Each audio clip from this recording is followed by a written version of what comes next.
my eyes toward the mountains. Where will my help come from? My help comes from the Lord, the maker of heaven and earth. When do we need help? Some people could say almost daily. And the reality is that would be so accurate, because you may not be facing the challenges that Mr. McGee is right now in the loss of his brother, or that Gary and Mike are feeling the loss of their friend Joni, who passed early this morning. Those are very significant, very large events, but sometimes it's just the daily challenges of fighting temptations or relationship issues or health issues that can be going on. So where do we look for help? My help comes from the Lord. My message this morning, and if you turn to the notes in the bulletin, you'll see that I put the wrong title on the message there. When you just do some cut and paste, it sometimes works out, but last night it wasn't. But the message actually today, instead of being titled The Confidence Quotient, is When Surrounded by Trouble. So those who have a pen, you may want to make a note of that. When surrounded by trouble. When we start talking about, I lift my eyes toward the mountains, where will my help come from? And why we might need help. In the 16th chapter of John, Jesus told his disciples, in the world you will have tribulation. And if I ask for a show of hands, how many of you have dealt with tribulation? I think every hand in the room would be up. Because we've all faced it at one time or another, some more frequently, some again almost daily. The Holman Christian translation reads the Greek to be, you will have suffering in the world. So it could be that you're going to have tribulation, you're going to have suffering. The Amplified Bible maybe paraphrases Jesus in a way that even better describes what you have personally experienced. In the world you have tribulations and trials and distress and frustrations. How many had that this morning? I mean, it can happen to us. It goes on. When you think about tribulations and trials and distress and frustrations, I need help. The help that only the Lord can give us. It's so important for us. Some people would swear that trouble follows them everywhere they go. They're like a trouble magnet, aren't they? Paul Harvey shared a story that illustrates this belief. After Hurricane Andrew devastated southern Florida in August of 1992, Patricia Christie was standing in line to receive food. And she vowed she was going to get out of that state.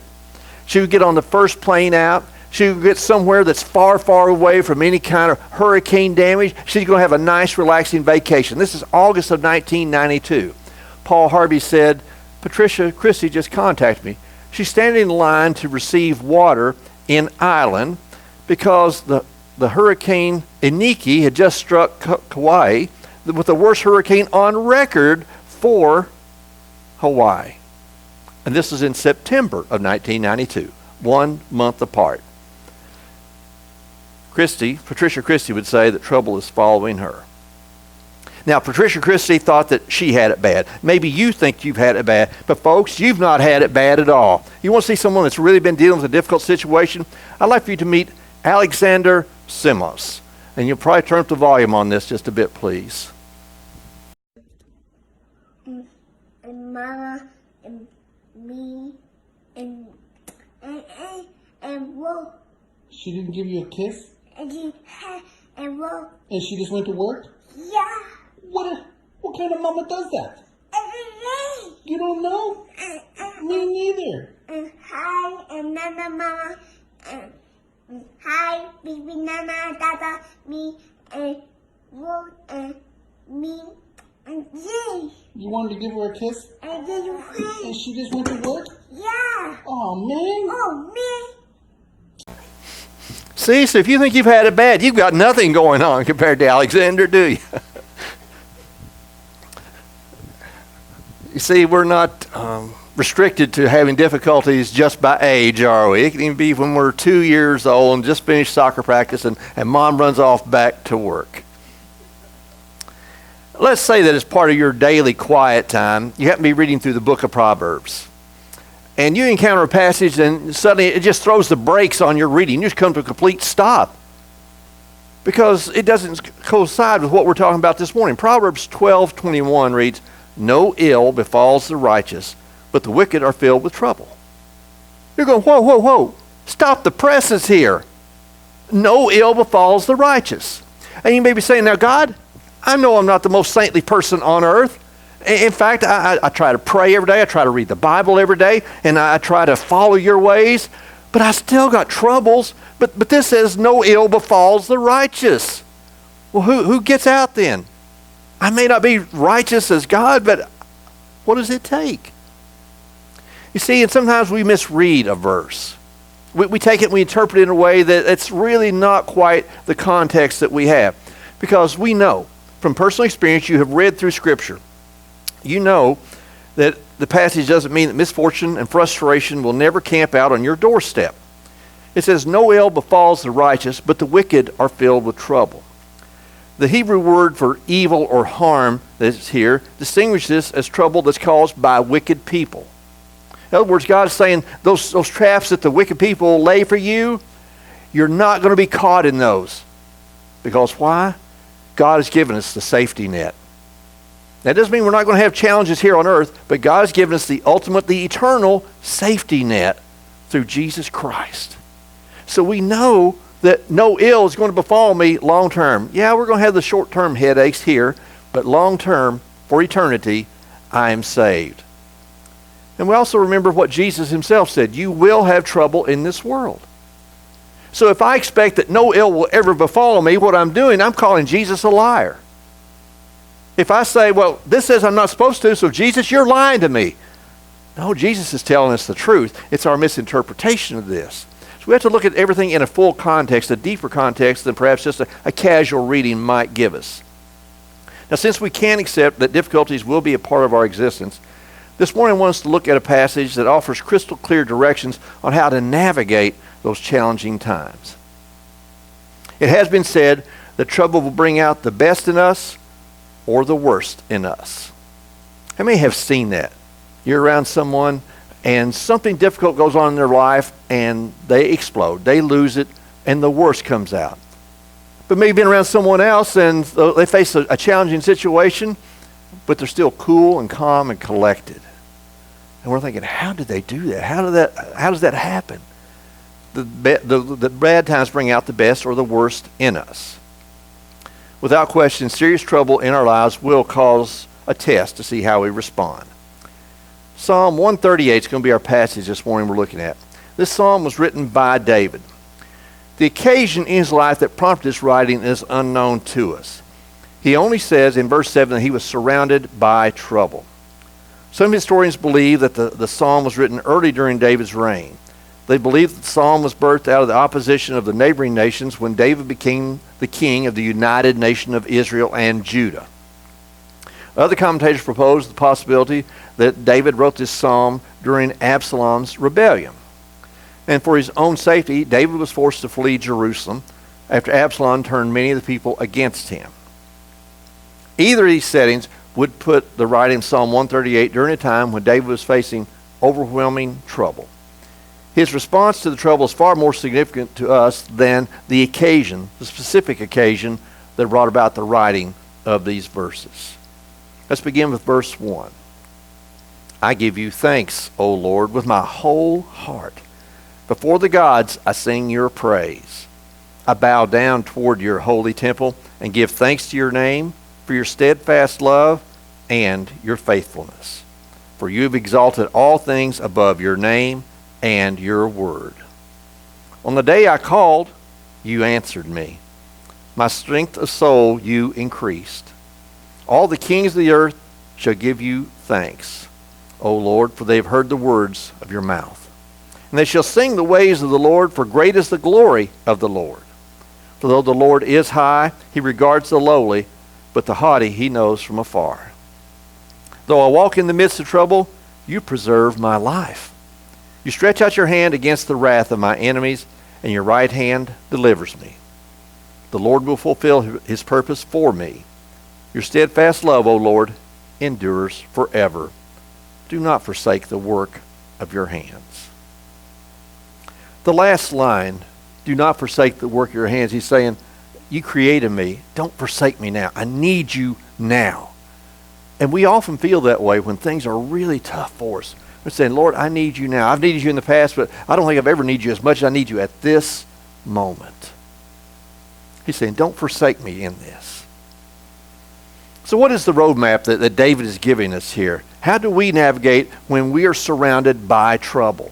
And we know what it feels like. It's not just one thing coming at us. It's everything that's going wrong.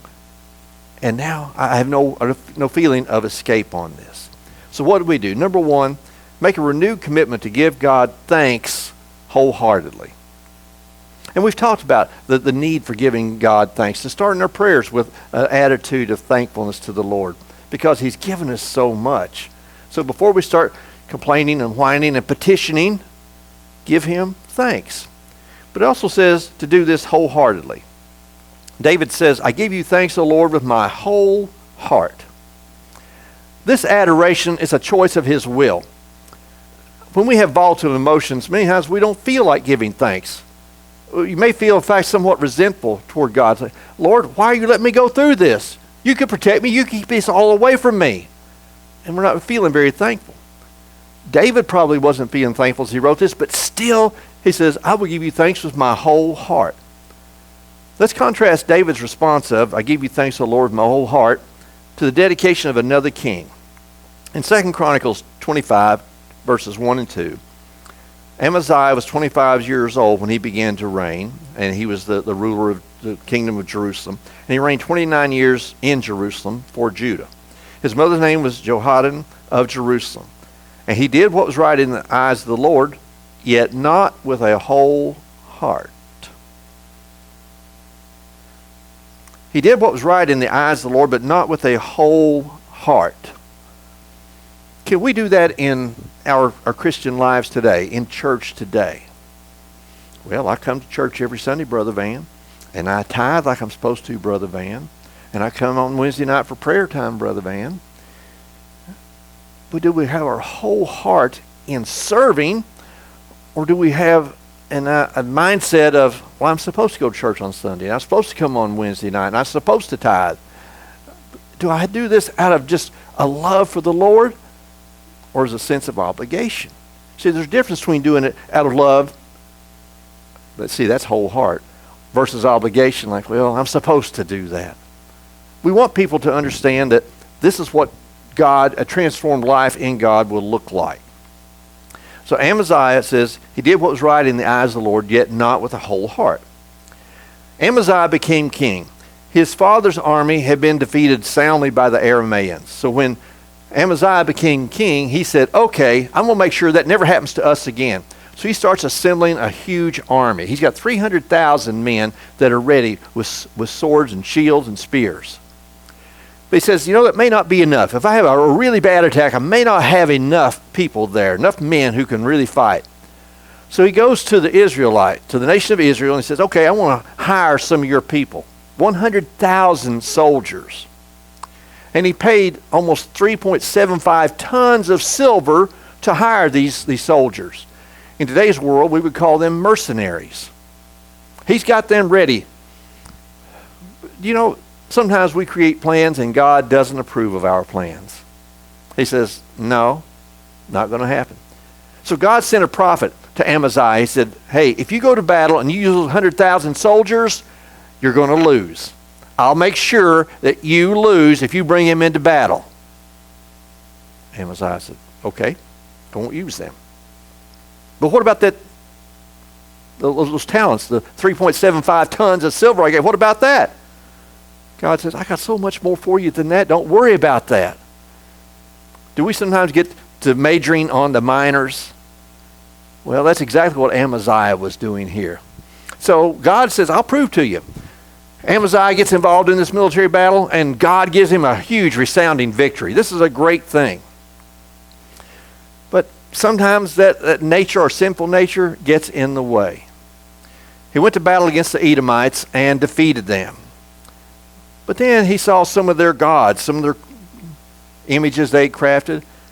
And Amaziah looked at those and said, I like that God, I like that God, I like that God. So he takes them back and starts worshiping them. You wonder, what was he thinking? Now, these are the gods of the nation of Edom, and they couldn't protect against Amaziah and his army and the God who lives and reigns. So why would you take loser gods and start worshiping them? That's exactly what he did. And God sent another prophet and said to Amaziah, hey, those gods have to go. And he says, I kind of like them. I think I'm going to keep them. You see, he was serving, yet not with a whole heart. We can do that. It's easy to fall into that sort of trap. So God doesn't approve of everything that we do. What are we supposed to do? Lift God up before the so-called gods of the world. And we've got so many that could qualify as the gods of the world. It could be power, it could be pride, it could be ego, it could be money, it could be trying to do the political thing in churches. There's so many different gods that we could fall under the trap of. No, let's lift God up above all these other so-called gods of the world because they are false gods. What else could we do? When we're surrounded by trouble, bow down and praise his holy name. If we look back at the passage, what does David say? Can you go back to, I think it's verse 2.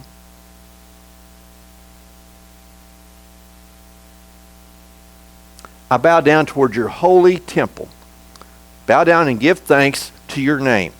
Last week in our study of the book of Daniel, we talked about how the king has been duped in putting out this ban on praying for 30 days. No one can pray to any god, any person for 30 days other than to the king. So what does Daniel do? Because they said anyone who does this, they're going to get tossed in the lion's den. Daniel's the third highest rating political figure in the country. So you'd think that he should be obeying the king's orders, right? But Daniel says God's orders are much more important to me than the king's. And Daniel goes home like he does every day.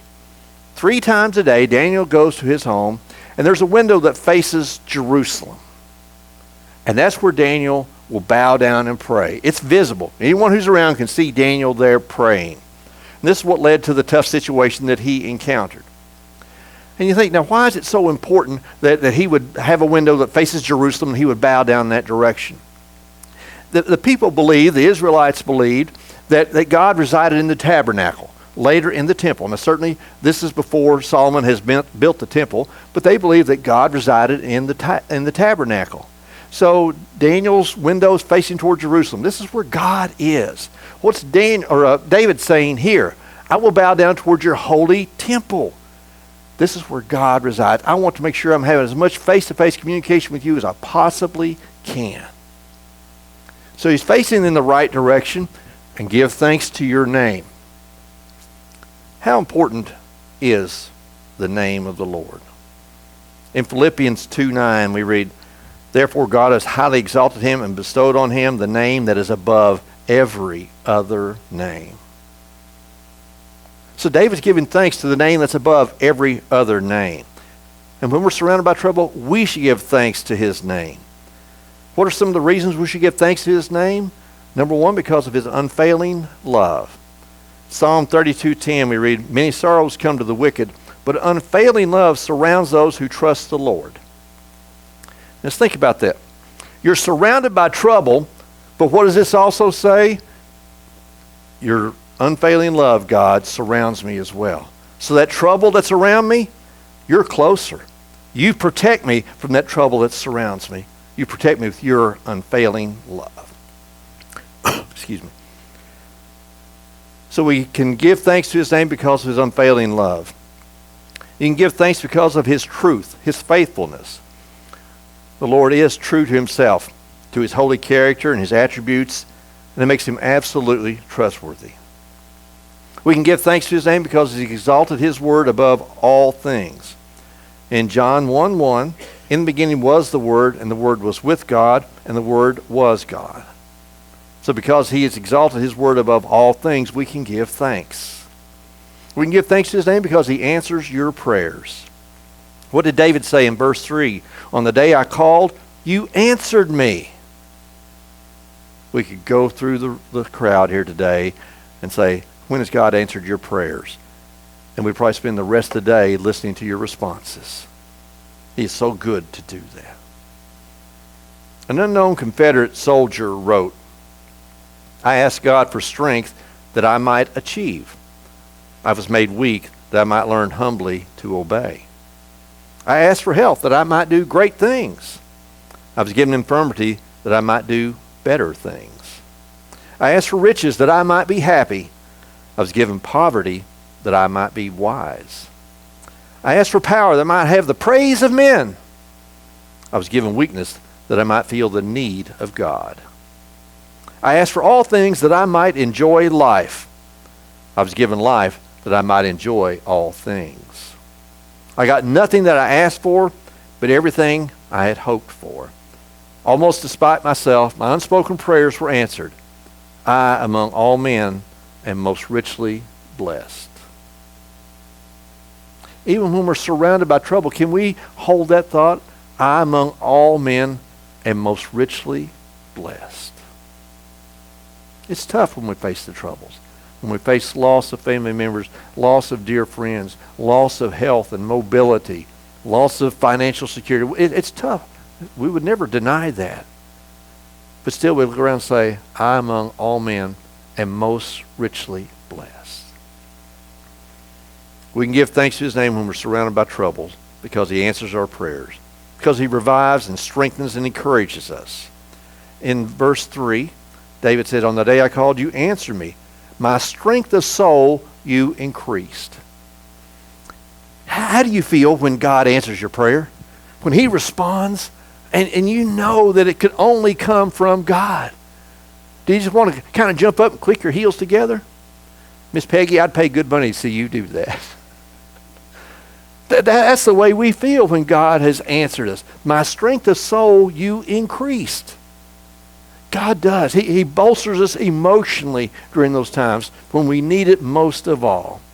You say you can do that, Jim? With it? Hallelujah. Hallelujah. God heard and answered David's prayer, and it caused the king's soul to be bold and stout-hearted. So, number one, when we are surrounded by trouble, make a renewed commitment to give God thanks wholeheartedly. Number two, pray for God's coming kingdom, his coming kingdom. We know that God's promises are true. We know that he will establish his kingdom here on earth. As we consider the sad state of the world today and those tasked with leading the nations, it makes this point all the more important. When we are surrounded by trouble, pray for God's coming kingdom. Verse 4, all the kings of the earth shall give you thanks, O Lord, for they've heard the words of your mouth. And they shall sing of the ways of the Lord, for great is the glory of the Lord. For though the Lord is high, he regards the lowly, but the haughty he knows from afar. So how can we pray specifically when we're surrounded by trouble? We think about the world. We pray that all the kings, all the rulers will praise and thank him when they hear his righteous instruction. We pray that the rulers around the globe will celebrate God instead of shunning him. And we know that's the common thing to do. The popular thing to do is to shun God today. If you're in politics, we want to take God out of everything. Well, they may take him out in some respects, but it doesn't eliminate God. It doesn't make him any less prevalent in our lives, and it certainly doesn't reduce the love that he has for mankind. We pray that rulers would follow him wholeheartedly. Many of you have on various occasions, you talk about a situation where someone, let's say it was a coach, it happened recently, a coach of a high school football team was leading his team in prayer, and he was chastised for that, taken to task. And what did he do? He apologized for doing it. And we understand the situation he's in, this is his livelihood, but is he really trusting God to see him through this? We want people who will praise the Lord, recognize who he is. Pray that the people will follow him wholeheartedly and not half-heartedly. Pray that the kings, that the rulers will sing about his ways because of his amazing glory. We know from study of the Bible that God appoints rulers. He's the one who puts them in those positions. They would not be there if it weren't for God. They don't want to admit that. They like to think it's because of their own strength, their own abilities. No, God put them there. Our prayer for them should be they clearly see their earthly glory is nothing, while God's eternal glory is everything. Pray that the kings will know that although he is highly exalted, that God is highly exalted, that God looks after the lowly and rejects the proud. Do we have leaders around the globe that are just so full of themselves they can't fit into a building? And we're not speaking of a physical thing. Their pride is so bad. But Matthew 5:3, Jesus said, "Blessed are the poor in spirit, for theirs is the kingdom of heaven." God celebrates those that are lowly, that we're not eaten up with ourselves. We're not so full of ourselves. Blessed are the poor in spirit, for theirs is the kingdom of heaven. When surrounded by trouble, make a renewed commitment to give God thanks wholeheartedly. Number 2, pray for God's coming kingdom. And number 3, acknowledge your confidence in the Lord. Ever known someone who lived in an existence of fear? Every day they're worried, they're concerned. They're just wrapped up in the fear of this or that or the other or multiple things at one time. What they need is a good dose of confidence, specifically confidence in the Lord. How many of you like to have joy in your life? Yeah. And that's what we as Christians should know, that we do have joy. But have you met Christians who seem to be joyless? And you wonder, how can that be if you truly know Christ? Here's a statement that really encapsulates what we should be feeling. Joy is that deep, settled confidence that God is in control of every area of my life. Think about that. Joy is that deep, settled confidence that God is in control of every area of my life. Can you trust Him? Absolutely. So why wouldn't I have confidence that He's in control of every area of my life? Verses 7 and 8 of Psalm 138, David writes, "Though I walk in the midst of trouble, you preserve my life. You stretch out your hand against the wrath of my enemies, and your right hand delivers me. The Lord will fulfill His purpose for me. Your steadfast love, O Lord, endures forever. Do not forsake the work of your hands." If you go back to verse 7, please. Though I walk in the midst of trouble, when we're surrounded by trouble, you preserve my life. You're in control of the situation, God. That's confidence in it. You stretch out your hand against the wrath of my enemies. So no matter how they attack me, I am shielded. And your right hand delivers me. Why not have joy when I have that in my heart? When I have that knowledge that I can count on, I have great confidence that the Lord will protect me. Mrs. William Stillman Martin had experienced the protecting hand of God during an illness in her life. And the incident was so precious to her that she wrote the hymn, "God Will Take Care of You." One day she's visiting friends, she's relating her story, hoping some way to relieve her friend's anxiety. After hearing the story, the friend said, "You know, I shouldn't worry, should I? We're promised in the Bible that God watches over the little sparrows." They had a little time of rejoicing over God's wonderful watchful care and protection. And then Mrs. Martin went home. And when she did, she sat down and she wrote the song, lyrics that will be very familiar to you. Why should I feel discouraged? Why should the shadows come? Why should my heart be lonely and long for heaven and home? When Jesus is my portion, my constant friend is He. His eyes on the sparrow, and I know He watches me. His eye is on the sparrow, and I know He watches me. That's the epitome of confidence. No matter what's going on, God's watching the sparrows, but His eye is also on me. So when I'm surrounded by trouble, I can give thanks to God because He is protecting me. He's watching over me. When will God be watching over you? In the midst of trouble. No matter who the foe is, no matter what enemy you're facing, God is watching over you. He will fulfill His purpose for you because His love for you endures forever, as we're told in Scripture. We're also told, God says, "I will never leave you nor forsake you." Celebration time, folks. He says, "I will never leave you nor forsake you." Not when you're in the midst of trouble, not when things are going well. I will not leave you nor forsake you. I'm watching over you. So when we're surrounded by trouble, there are 3 things we can do. Make a renewed commitment to give God thanks wholeheartedly. Number 2, pray for God's coming kingdom. And number 3, acknowledge your confidence in the Lord.